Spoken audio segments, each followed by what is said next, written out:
خاندان کا چلن گیا پیر کے نیچے ہمارے. ہاں ہمارے آبا و اجداد کی کہنا، ان کی ٹریڈیشن ہمارے پاس سے پوچھتا ہے. ہمارے اللہ کا جو حکم ہے ہم اس سے ادھر ادھر نہیں ہو سکتے. پایا ہم نے کبھی اپنے ایمان کو اتنا پختہ. آیت نمبر 73 میں فردر وہ لوگ بولتے جا رہے ہیں اِنَّا آمَنَّا بِرَبِّنَا لِيَغْفِرَ لَنَا خَطَايَانَا وَمَا أَكْرَهْتَنَا عَلَيْهِ مِنَ السِّحْرِ. ہم اپنے رب پر ایمان لا چکے ہیں تاکہ وہ ہمیں بخش دے ہماری خطائیں اور اس جادو کو جس پر تو نے ہمیں مجبور کیا. واللہ خیر وابقا، اور اللہ ہی بہتر اور باقی رہنے والا ہے. بے شک. اب دیکھیے وہ لوگ آگے کیا بولتے ہیں کہ ہم اپنے رب پر ایمان لا چکے ہیں اور ہم چاہتے ہیں کہ ہمارا اللہ ہمارے گناہوں کو معاف کر دے. اب ان کا ایک کنسرن ہے، جو اس سے پہلے گناہ ہو چکے وہ اللہ معاف کر دے بس. اور اس جادو کو بھی جس پر تو نے ہمیں مجبور کیا. اس سے کیا پتہ چل رہا ہے کہ ان کو کمپلشن تھا. اٹ میں بھی پاسبل کہ جب ان کو کال دیا گیا تھا، ہر کارے پورے علاقے میں پھیل گئے تھے، پورے ملک میں، کہ مطلب فرعون نے یعنی کہ بادشاہ سلامت نے بلایا ہے، تو ہو سکتا ہے کہ اس ٹائم بھی ان میں سے کچھ لوگ رہے ہوں کہ ان کو لگا ہو کہ نہیں، جو موسیٰ دکھا رہے ہیں اس کا مقابلہ ہم نہیں کریں گے، لیکن ان کو مجبور کیا گیا وہ آنے پر. گورنمنٹ کا آرڈر ہے، آپ کو پتہ ہے گورنمنٹ کا آرڈر ہندوستان میں بھی آپ کو پتہ ہی ہے کہ کوئی سا بھی آرڈر آ گیا تو کس حد تک ماننا پڑتا ہے. تو گورنمنٹ کا آرڈر ہے، آ گئے تھے. اور یہ بھی ممکن ہے کہ آئے تو ہوں اپنی ول سے، لیکن جب موسیٰ علیہ السلام نے مقابلے سے جسٹ پہلے ان کو دعوت دی کہ تم کیا کرنے جا رہے ہو، اللہ کے رسول کا مقابلہ کرنے جا رہے ہو، اپنی شامت مت بھلاؤ اپنے سے، تو وہ لوگ بات سمجھے تھے. جیسے ابھی ہم نے بتایا تھا نا کہ وہ لوگ کنفیوز ہو گئے تھے کہ اب ان کی ہمت کھو رہی تھی مقابلہ کرنے کی موسیٰ علیہ السلام کا. تو یہ بھی ممکن ہے کہ پہلے تو ولنگلی آئے اور بعد میں ان کو لگا کہ ہاں ہم کچھ غلط کرنے جا رہے ہیں. وہ رکنا چاہتے تھے لیکن آیان سلطنت نے انہیں رکنے نہیں دیا. ان پر کمپلشن تھا اس وقت کہ نہیں، تم آئے ہو جس کام کے لیے وہ کرنا ہوگا اور وہ کرو. تو وہ اپنے آپ پر ایک جبر محسوس کر رہے تھے تو پھر تیار ہو گئے تھے. ٹھیک ہے، تو یہاں پہ یہ مطلب وما اکرہتنا سے صاف پتہ چل رہا ہے کہ کوئی مطلب جبرن کرایا گیا تھا ان سے اس وقت مقابلہ جادو والا. تو ان لوگوں کو سب سے زیادہ فکر کس بات کی ہو گئی؟ ریپینٹنس کی، کہ اللہ تعالیٰ ہماری توبہ قبول کر لے اور جو تو نے ہم کو جبرن ہم سے زبردستی کر کے جو جادو کرایا ہے اس کو اللہ معاف کر دے، اور اس سے پہلے کے جو گناہ ہم سے ہوئے ہیں اللہ تعالیٰ ہمیں وہ سب معاف کر دے. تو یہ ہمارا کنسرن ہے. اور وہ یہ جواب دیا واللہ خیر و ابقا. یہ کس بات کا جواب ہے؟ جو ابھی آیت نمبر 71 میں فرعون نے کہا تھا وَلَتَعْلَمُنَّ أَيُّنَا أَشَدُّ عَذَابًا وَأَبْقَىٰ. ابھی تمہیں پتہ چل جائے گا کہ ہم میں سے کس کا عذاب شدید ہے اور باقی رہنے والا. تو ان لوگوں نے بتا دیا کہ نہیں، بہتر اللہ ہی ہے اور باقی رہنے والا بھی صرف اللہ ہی ہے. اس بات کا جواب دیا کہ ڈرا رہے ہو تم، نہیں، اللہ از بیٹر فار اس. اللہ بہتر ہے ہم تمہاری اور تمہاری پوری سلطنت سے، اور اللہ باقی رہنے والا ہے. نہ تمہارا عذاب نہ تمہاری عطا، کوئی چیز باقی نہیں رہنے والی ہے، اللہ باقی رہنے والا ہے صرف. تو یہ اس بات کا بھی جواب ان لوگوں نے وہیں پر دے دیا. اور بہت یہ ایک مطلب جسارت کی بات تھی اس طرح کی بات کرنا ایک ظالم بادشاہ کے سامنے. آیت نمبر 74 إِنَّهُ مَنْ يَأْتِ رَبَّهُ مُجْرِمًا فَإِنَّ لَهُ جَهَنَّمَ لَا يَمُوتُ فِيهَا وَلَا يَحْيَا. یقیناً جو کوئی آئے گا اپنے رب کے پاس مجرم کی حیثیت سے تو اس کے لیے جہنم ہی ہے، نہ وہ اس میں مرے گا اور نہ جیے گا. اب یہ جو سٹیٹمنٹ ہے اس میں مفسرین کا اختلاف ہے. کچھ مفسرین یہ سمجھتے ہیں اور کہتے ہیں کہ یہ وہ جو جادوگر جو ابھی ایمان لے آئے تھے مومن، ان لوگوں کا ہی سٹیٹمنٹ ہے، آگے چلتا جا رہا ہے. ٹھیک ہے، لیکن زیادہ مفسر جہاں تک ہم اسٹڈی کر پائے یہ کہہ رہے ہیں کہ یہ اللہ تعالیٰ کا سٹیٹمنٹ ہے، بات کو مکمل کرنے کے لیے اللہ تعالیٰ نے یہ دو باتیں اور کہیں، جو یہ اور اس کے آگے والی آیت میں ہے، ٹھیک ہے. تو بہرحال یہ جس کا بھی سٹیٹمنٹ ہو، لیکن بات یہاں پہ کیا کہی جا رہی ہے کہ جو اپنے رب کے پاس مجرم کی حیثیت سے آئے گا وہ اس کے لیے تو جہنم ہے. ابھی مجرم کس کو قرار دیا گیا تھا؟ کلپریٹ کون دکھایا جا رہا تھا؟ ہاں، تو حکومت کا باغی کون دکھایا جا رہا تھا؟ جو جادوگر ایمان لے آئے تھے، مومنین کو دکھایا جا رہا تھا یہ کلپریٹ ہیں. ہاں، تو یہاں پہ بتا دیا گیا ایکچوئل کلپریٹ کون ہے. میرا رجحان بھی زیادہ یہی ہے کہ اللہ تعالیٰ نے بات کو یہاں پہ مکمل کیا ہے اور یہ اللہ تعالیٰ کے اسٹیٹمنٹ ہے، ایڈ ہو گیا آگے، ٹھیک ہے. تو اللہ تعالیٰ نے واضح کر دیا کہ مجرم ایکچولی یہ نہیں ہے. مجرم تو تم ہو جو اپنی قوم کو گمراہ کر رہے ہو اور جو بلائنڈلی فالو کر رہے ہیں، وہ مجرم ہیں. اور جو لوگ مجرم ہیں، جو کلپریٹ ہیں، وہ ان کو کیا ہوگا؟ جہنم کا عذاب ہوگا. یہ تم دنیا کے تھوڑے سے میرے مومن بندوں کو ڈرا رہے ہو تھوڑا سا مطلب سولی دیے جانے سے اور ان کے اپوزٹ لمز کاٹ دیے جانے سے نہیں، وہ جہنم کا جس کو عذاب ملے گا وہ پرابلمیٹک ہے. اور جو الفاظ یہاں پر استعمال کیے گئے ہیں وہ بہت ہی عبرت کا مقام ہے. حسرت کے دن سے پہلے ہوش میں آ جائیں، یہ یاد دلا رہے ہیں. ثم لا يموت فيها ولا يحيا، نہ وہاں جیے گا انسان نہ مرے گا. یہ ایسی بات ہے، اتنی ڈراؤنی بات ہے. دیکھیے انسان کو دنیا میں کوئی تکلیف ہوتی ہے، بہت ہوتی ہے، بہت ہوتی ہے، حد سے زیادہ ہو جاتی ہے تو کیا ہوتا ہے؟ مر جاتا ہے. مر جاتا نا. درد کا حد سے گزر جانا ہے دوا ہو جانا. جب زیادہ ہی پریشانی ہوتی ہے تو فائنلی وہ تکلیف کی انتہا یہ ہے کہ موت آ گئی اور وہی دوا بن گئی.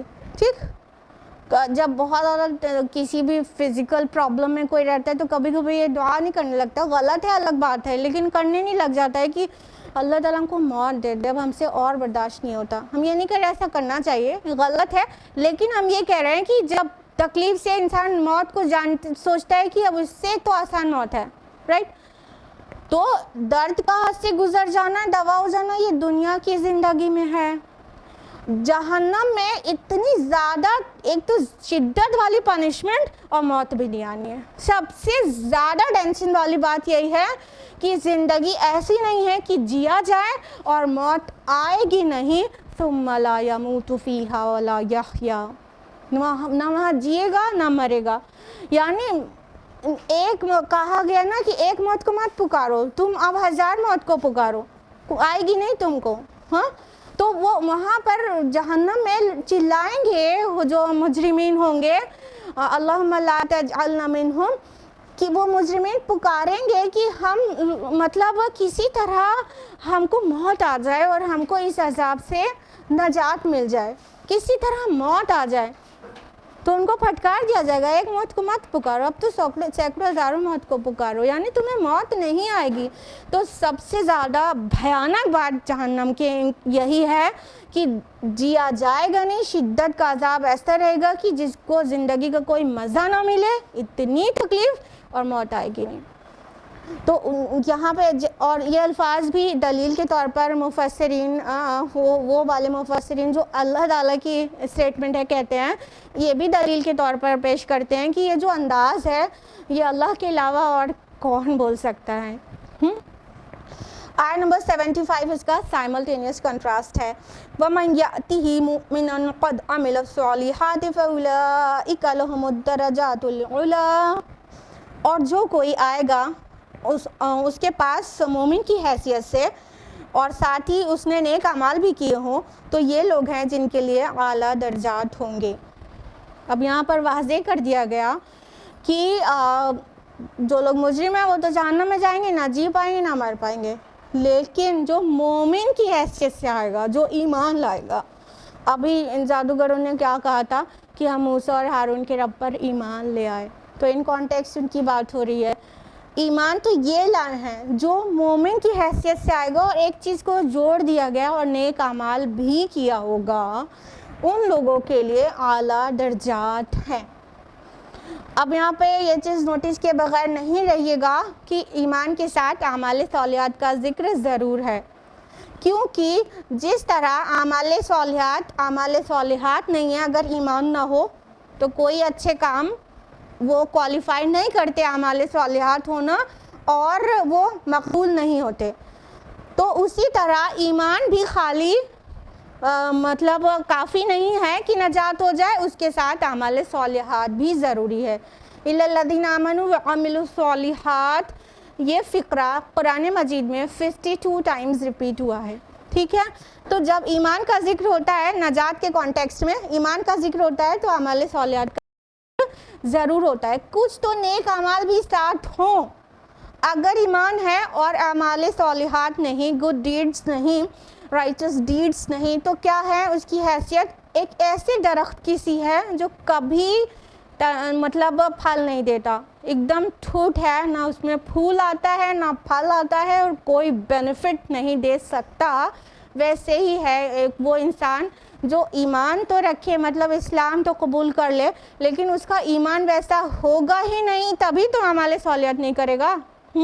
اگر صحیح والا ایمان ہوگا تو ڈیفینیٹلی وہ ثمرات اور وہ سارے پھلواری نکلے گی نا، اگر صحیح ہے درخت تو اگر ایمان صحیح ہوتا تو اعمال صالحات تو ہوتے ہی ہوتے.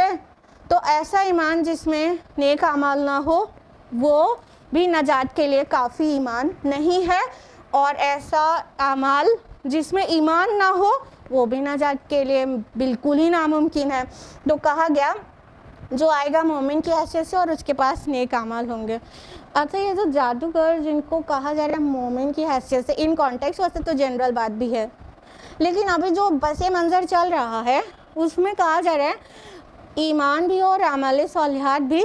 تو ابھی ان لوگ نے کون سا عمل صالح کیا تھا؟ کتنا لمبا چوڑا تھا؟ جلدی بتائیے، کیا کیا تھا؟ ہاں ہاں ہاں، وہ تو قول ہو گیا. عمل کی بات کریں، عمل تو قول ہو گیا. ٹھیک ہے،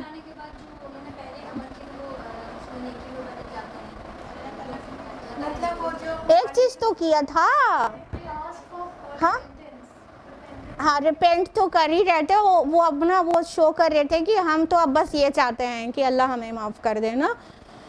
سجدہ کیا تھا، سب سجدے کو بھول گئے. ہاں، تو سب سے جو کلائمیکس تھا وہ یہی. ابھی ان کے پاس اعمال صالحات میں صرف ایک سجدہ ریکارڈ ہوا ہے. سبحان اللہ، اس کا ذکر کر دیا. ایک ہی سجدہ نہیں کرنے سے معلوم بھی تو ہو گیا تھا نا، کون؟ ابلیس.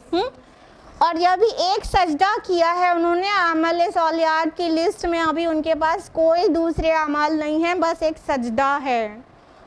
اور کتنا وزنی سجدہ تھا وہ. ہاں، یہاں پہ ذکر کیا جا رہا ہے. تو ایمان اور اعمال صالحات کا چولی دامن کا ساتھ ہے، دونوں ایک ساتھ ہوں گے تبھی نجات ہوگی. دونوں میں سے ایک چیز ہوگی تو نجات نہیں ہوگی. تو جو لوگ مومن ہیں اور جن کے پاس نیک اعمال بھی ہیں، بہت بڑے بڑے، بہت سارے نہیں تو کچھ تو، ہاں، اور وزنی نیکیوں پہ بہت فوکس کیا کریے. اور اخلاق سب سے وزنی نیکی ہے روز آخرت میزان میں. آیت نمبر 76 میں بات کنٹینیو ہوتی ہے. جنات عدن تجری من تحتها الانہار خالدین فیہا، رہنے کے ایسے باغات جس کے دامن میں نہریں بہتی ہوں گی، وہ ان میں ہمیشہ رہیں گے. وذالک جزاء من تزکا، اور یہی بدلہ ہے اس کا جس نے اپنے آپ کو پاک کیا. اب ان کا ریوارڈ بیان ہو رہا ہے. وہاں پر تو اس سے پریویس آیا میں تو صرف یہ کہا گیا لہم الدرجات العلا، ان کے لیے اونچے درجات ہیں، ہائی رینکس کے وہ مالک ہیں. ہاں، اور یہاں پہ اس کو الیبوریٹ کر دیا گیا کہ جنات عدن، ایڈن گارڈن، ایسے باغات جن کے دامن میں نہریں بہتی ہیں. ایسے مطلب امیجن کریے کہ گرینری بالکل شاندار، اور محل جو ہے اونچائی پر، اور اس کے نیچے نہریں بہہ رہی ہیں، اور وہ بھی ایسا جہاں سے نکلنا نہیں ہے. جو ریزورٹس کا ان لوگ کا کانسیپٹ ہے پوری دنیا کا، جو ریزورٹس بناتے ہیں اس کے جو پورا آرکیٹیکچر اور اس کا پورا سین اور جو سب سے زیادہ پلیزنٹ لگے وہ کہاں سے ٹیکن ہے پتہ ہے؟ وہ یہاں قرآن سے ٹیکن ہے. جنت کا جو ڈسکرپشن ہے قرآن مجید میں، تو انہوں نے لے لیا کہ مطلب انسان کو پیس کہاں سے کیسے میں ملتی ہے. تو آپ پائیں گے کہ جو ریزورٹس بنتے ہیں جہاں جو مطلب ویکیشنز میں جانا بہت خرچہ کرنا ہے، تو وہ ایسے ہی ہوتے ہیں. اونچائی پہ ہوتا ہے ریزورٹ، اور اس کے نیچے کوئی نہ کوئی مطلب فلوئنگ واٹر ہوتا ہے، کوئی نہ کوئی ڈیپینڈ کرتا ہے کہ کہاں پر ہے. تو کوئی کون سی ہے کہ کوئی کچھ اور واٹر باڈی ہے، ٹھیک ہے. تو اس کے نیچے پانی بہہ رہا ہوتا ہے اور اونچائی پہ گھر ہوتا ہے، روم ہوتا ہے، اور اس کھڑکی سے پورا سین گرین نظر آتا ہے. تو قرآن مجید نے جنت کا ایسا ڈسکرپشن دیا ہے کہ اونچائی پہ ہوگا اور نیچے نہریں بہ رہی ہوں گی. یعنی انسان کو جو ایک ٹرنکویلٹی ہوتی ہے نا، ایک سکون ہوتا ہے نا، وہ ایسے سین کو دیکھ کے ملتا ہے کہ خود اونچائی پر ہو، نیچے پانی کی کوئی چیز بہہ رہی ہو اور باقی پوری سراؤنڈنگ گرین ہو. تو انسان کو کی آنکھوں کو سے تسکین ملتی ہے اور دل کو سکون ملتا ہے. تو جنت کا یہ ڈسکرپشن ہے. ویسے تو جو حدیث ہے بخاری کی کہ مطلب وہ جو اس کی ایکچول نعمتیں ہیں، نہ کسی آنکھ نے دیکھی ہے، نہ کان نے سنی ہے، اور نہ کوئی بھی ذہن اس کا تصور کر سکتا ہے. تو حقیقت میں تو ایسا ہے، بٹ جو ڈسکرپشن ہے وہ ابتدائی مہمان نوازی والے وہ ایسے ہیں کہ جس کو چرا کے لوگوں نے دنیا میں بھی سکون پانے کے لیے اسی طرح کا انداز میں لوگوں کو گھومنے کی جگہ بنائی دولت کمانے کے لیے. بہرحال یہ دنیا میں بھی اللہ تعالیٰ کہتا ہے سیرو فی الارض فانظروا، گھومو پھرو اور دیکھو، مطلب اللہ کو پہچانو، اس کے سائنس کو دیکھو اور اپنے رب کو پالو، اپنے رب کو پہچان لو. تو لیکن کیا ہے کہ جب ویکیشنز کرنے ریزورٹس میں جا کے کوئی رہے ہوئے لاکھوں روپے خرچ کر دیا، بٹ اس کو ایک ہفتہ بہت ہے، ایک مہینہ، اس کے بعد واپس آنا پڑتا ہے نا. یہاں پہ خاص بات کیا ہے؟ خالدین فیہا، اس میں ہمیشہ رہیں گے. یہ نہیں ہوگا کہ اب ہم لوگ اور فردر بل پے نہیں کر سکتے، اب چلو واپس اپنے گھر دال روٹی سبزی پہ، ہاں، اور گرمی میں، ہاں، وہاں ہمیشہ رہے گا. جنت کی دو کوالٹیز ہمیشہ مطلب آپ کو ملے گی کہ خیر و ابقا، وہ بہتر ہے اور باقی رہنے والی ہے. اور دنیا میں ہم لوگ کو جو بھی چیزیں اچھی لگتی ہیں تو ان میں ان دونوں میں سے ایک چیز ہی ہو پاتی ہے. دیکھیے مان لیجیے آپ فٹ ویئر لینے گئے ہیں، اگر کوئی بہت خوبصورت ڈیلیکیٹ فٹ ویئر آپ کو ملا تو وہ دیکھنے میں تو اچھی لگ رہی ہے بٹ ڈیوریبل نہیں ہے. یہ ڈرا بیک رہتا ہے، مضبوط نہیں ہے، جلدی ٹوٹ جائے گی. مگر نازک تو یہی ہے، اچھی تو یہی لگ رہی ہے. یعنی اچھی ہے تو ڈیلیکیٹ ہے، ڈیوریبل نہیں ہے.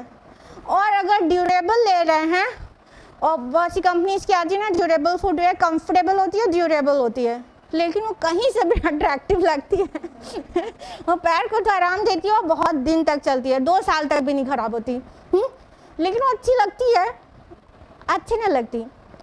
اللہ تعالیٰ نے جنت میں یہ دونوں کوالٹی رکھی ہے، بوتھ دا کوالٹیز، خیر و ابقا، بہتر بھی ہے، بیوٹیفل اور ڈیلیکیٹ، اور ہر چیز آپ کے جو نظر کو بھانے والی، اچھی بھی اور ٹکاؤ بھی، رہنے والی بھی، چھننے والی نہیں. جیسے ڈیوریبل کا ہمارا ہوا ہے کہ تو چلے، لانگ لاسٹنگ ہو.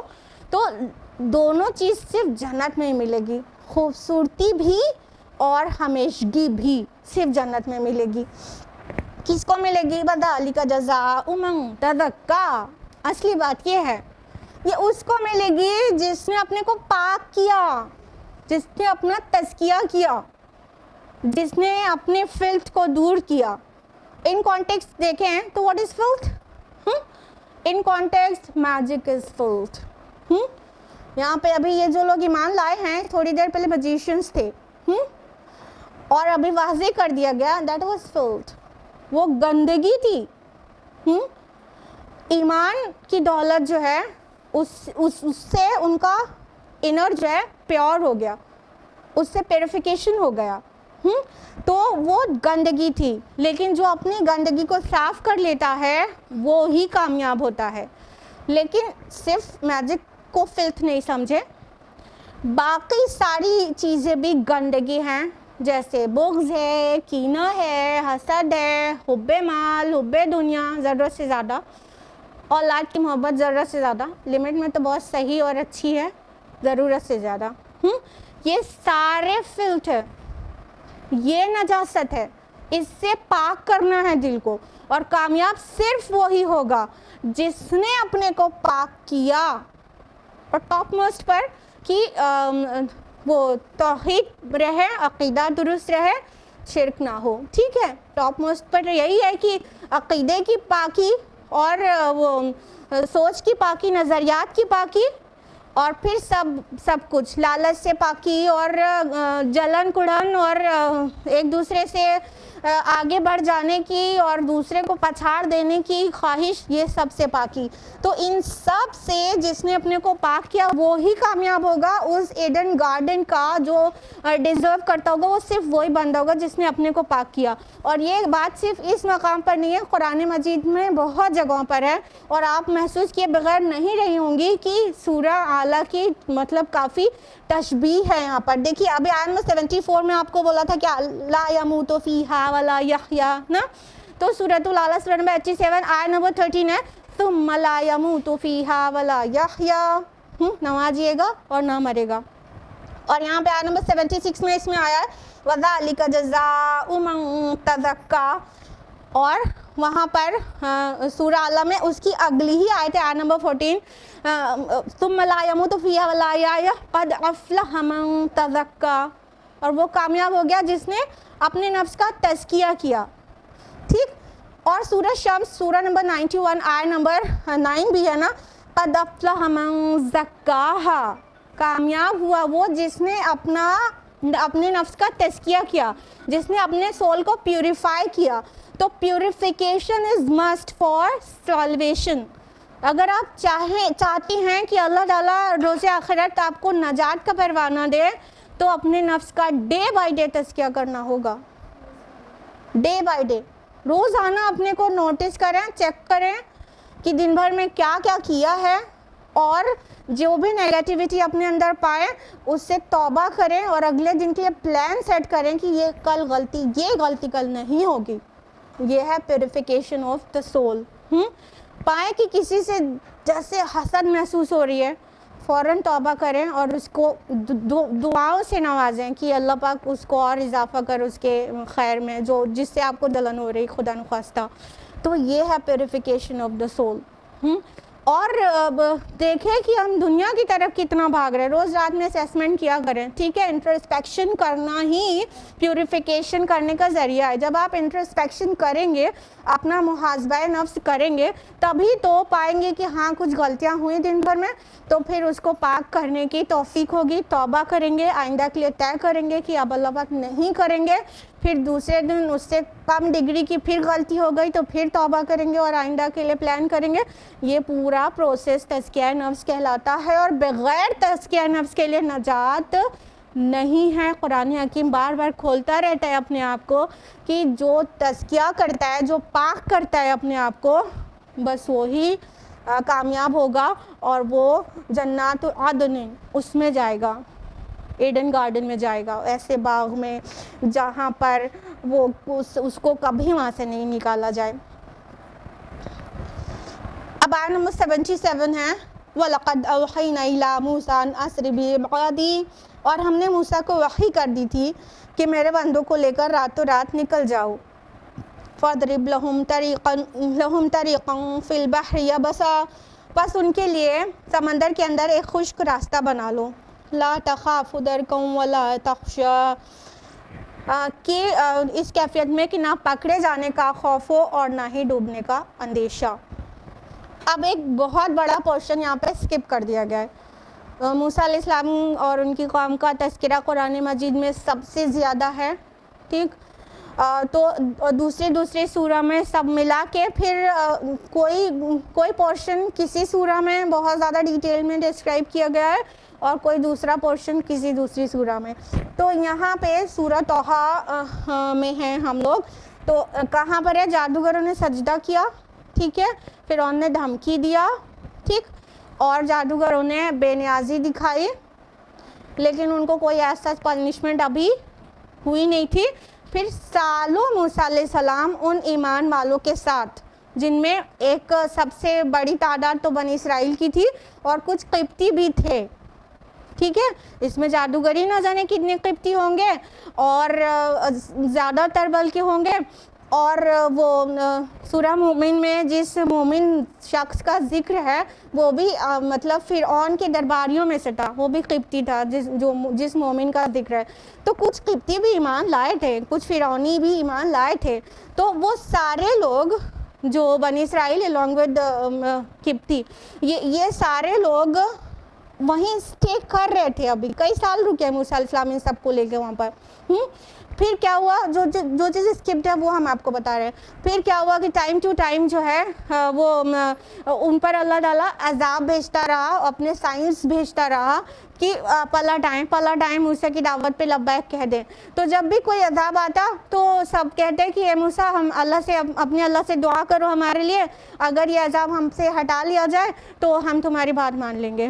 پھر جب اللہ تعالیٰ ان سے وہ عذاب ہٹا لیتا تو وہ پھر جاتے, پھر ایک اور عذاب آتا. اس طرح ہوتے ہوتے کئی سال وہاں پہ ٹکے تھے.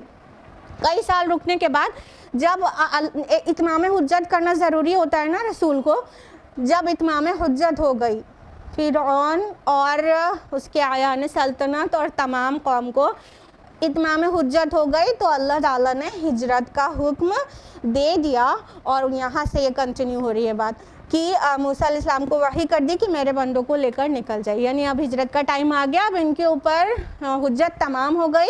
اب موسیٰ آپ اپنے ساتھیوں کو لے کر جو مومن ہیں ان کو یہاں سے ان کو لے کر نکل جائیے. اب وہاں پہ کی ڈیٹیل جو ہے سورہ یونس میں زیادہ ڈسکرائبڈ ہے کہ کس طرح پھر سب لوگ نکلے تھے. پھر فرعون اور اس کا پورے لشکر نے ان کا تعاقب کیا تھا, ٹھیک ہے. اور یہاں پہ بہت شارٹ میں ہے وہ بات کہ بس ان کے لیے سمندر کے اندر ایک خشک راستہ بنا لو, یعنی کہ موسیٰ علیہ السلام مطلب لمبے راستے سے جا رہے تھے کہ سمندر کے کنارے سے نکل کر, مطلب مین راستے سے نہ جا کر انہوں نے میڈیٹرینین سی کا جو وہ تھا شور, اس سے کنارے جا کر چاہ رہے تھے کہ ہم وہاں جہاں ان کو آرڈر تھا شام اور فلسطین کی طرف لے جاؤ ہمارے بندوں کو, تو وہاں نکل جائیں گے میدان تیہ میں. تو لیکن پیچھے سے فرعون اور اس نے پورے اپنے لشکر کو جمع کر لیا. اسے نالج میں جیسے ہی آیا کہ موسیٰ اور بنی اسرائیل ہمارے ہاتھ سے نکل گئے, تو اس نے پھر کسی کو چھوڑا ہی نہیں. پورے کا پورا لشکر, ایک ہوتا ہے نا کہ مطلب ایک لمٹ میں ایک لشکر لے کے جایا جاتا ہے, باقیوں کو آرام کرنے کا حکم رہتا ہے, لیکن سب کو لے کے نکلا تھا, سب کو. بہت زیادہ ہی غصے میں تھا اور اللہ تعالیٰ کا یہی پلان تھا کہ پورے کے پورے ہی چلے جائیں. تو سب کو لے کے موسیٰ علیہ السلام اور بنی اسرائیل کا تعاقب کیا. اب ان کو تو سمندر سے کنارے جانے کا پلان تھا, لیکن پیچھے سے لشکر آ گیا. اور اگر مطلب اب سامنے سمندر ہے تو اللہ تعالیٰ نے پہلے ہی ان کو بتا دیا کہ تمہارے لیے خشک راستہ بنا دیا جائے گا. اور پھر اس کے بعد یہاں پہ کہا گیا لا تخاف درکم ولا یخشا, یعنی نہ تمہیں خوف ہو نہ کسی طرح کا اندیشہ, یعنی نہ تم ڈوبو گے اور نہ پکڑے جاؤ گے. تم مطلب مطمئن ہو کر دل کی سکون کے ساتھ آگے بڑھو. تو جب آگے سمندر آیا تو کیا ہوا کہ موسیٰ علیہ السلام کو حکم ہوا کہ اپنا عصا مارے دریا پر, بحر پر. تو انہوں نے اپنا عصا سمندر پر مارا, تو سمندر کو حکم ہوا کہ وہ مطلب سوکھے 2 ٹکڑوں میں بٹ جائے. تو ایسے پہاڑ کی طرح سمندر کھڑا ہو گیا اور بیچ میں خشک راستہ بن گیا. مطلب خالی پانی کا پہاڑ میں تبدیل ہونا, کالطود العظیم آیا نا دوسری سورہ میں, تو سورہ شعراء میں کالطود العظیم. تو درمیان جو چٹان بنی تھی, بات اتنی نہیں تھی, ایک سوکھا راستہ اتنا وائڈ کہ پورا لشکر اس میں سے گزر سکے. پورا بنی اسرائیل اور موسیٰ علیہ السلام جتنے لوگ کے ساتھ نکلے تھے وہ سب گزر سکیں تو ایک راستہ بن گیا. آیت نمبر 78 ہے فَأَتْبَعَهُمْ فِرْعَوْنُ بِجُنُودِهِ فَغَشِيَهُمْ مِنَ الْيَمِّ مَا غَشِيَهُمْ. تو فرعون نے ان کا تعاقب کیا اپنے لشکروں کے ساتھ تو ڈھانپ لیا انہیں سمندر نے جس سمندر میں سے جس چیز نے بھی ڈھانپ لیا. اب باقی سٹوری بس تو آپ لوگوں کو پتہ ہی ہے کہ موسیٰ علیہ السلام اور بنی اسرائیل سوکھے راستے سے آگے نکلے اور این اس وقت کی وہ لوگ پورا جتنا سی ایریا تھا اتنا پورا کراس کر کے اس پار پورا کا پورا لوگ چلے جا چکے تھے. تب ادھر سے انٹری ہوتی ہے وہ فرعون اور اس کے سارے آرمی کی. تو وہ انٹری ہوتی ہے جب دیکھتے ہیں کہ یہاں پر سوکھا راستہ ہے تو وہ لوگ بھی اسی میں چل پڑتے ہیں. تو یہاں پر کیا کہا گیا فَغَشِيَهُمْ مِنَ الْيَمِّ مَا غَشِيَهُمْ. تو ڈھانپ لیا اس چیز نے جس چیز نے ڈھانپ لیا یا جس طرح ڈھانپے جانے کا حق تھا. یہ مطلب یہ وہ انداز ہے یا تو کسی چیز کی عظمت بیان کرنے کے لیے اس طرح کا اسلوب اس طرح کا سٹائل اختیار کیا جاتا ہے عربی زبان میں, یا تو کسی ہولناکی کے بیان میں یہ اسلوب ڈھانپ لیا اس چیز نے جس چیز نے ڈھانپ لیا. یہ انداز سورہ نجم میں بھی ہے نا, جب وہاں اللہ تعالیٰ عالم بالا کا ذکر کرتے ہیں نا, تو یا تو کوئی بہت پرعظمت چیز کا بیان ہو یا تو پھر بہت ہولناک چیز کا بیان ہو, تب یہ انداز ہوتا ہے. تو کہا ڈھانپ لیا. تو جب وہ سب کے سب اس میں فرعون اور اس کے سارا آرمی آ گئے اس میں, تو دونوں طرف جو کالطود العظیم کہا گیا جو چٹانیں تھیں وہ واپس پانی بن گئی اور غرق ہو گئے وہ سب کے سب. وَأَضَلَّ فِرْعَوْنُ قَوْمَهُ وَمَا هَدَىٰ. اور فرعون نے اپنی قوم کو گمراہ کیا اور ہدایت نہ دی. یہ آیت نمبر 79 ہے. یعنی فرعون کی مطلب سب سے بڑا کلپریٹ فرعون ہوا کہ اس نے اپنی پوری قوم کو گمراہ کر دیا.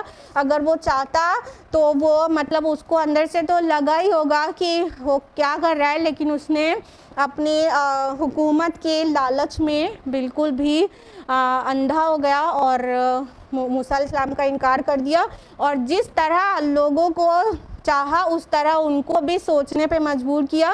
تو گویا فرعون نے ان سب کو گمراہ کر دیا. اگر وہ اسلام قبول کر لیتا, موسیٰ علیہ السلام کی دعوت قبول کر لیتا, تو باقی تو پورا ہو ہی جانا تھا. یہ تو پہلے کا چلن ہی تھا. قبیلے کا سردار اسلام قبول کر لیتا تو پورا قبیلہ خود بخود اسلام میں داخل ہو جاتا تھا. تو اتنا بڑا رولر جب وہ اسلام قبول کر لیتا اور کہتا ہاں یہ حق پر نظر آ رہے ہیں موسیٰ, تو باقی سب بھی مان ہی لیتے. اس انداز میں کہا گیا فرعون نے اپنی قوم کو گمراہ کیا اور ہدایت نہ دی. یعنی وہ چاہتا تو باقی سب کی بھی ہدایت ہو جاتی, تو وہ سب کے جرم کے برابر کا بھی اکیلے مجرم ہے. آج کے لیے اتنا ہی, ٹائم اپ ہو چکا ہے. اللہ تعالیٰ سے دعا ہے کہ اللہ تعالیٰ ہم سب کو قرآن مجید پڑھنے, سمجھنے, غور و فکر کرنے, عمل کرنے اور دوسروں تک پہنچانے کی توفیق عطا فرمائے. آمین. وآخر دعوانا ان الحمد للہ رب العالمین. والسلام علیکم ورحمۃ اللہ وبرکاتہ.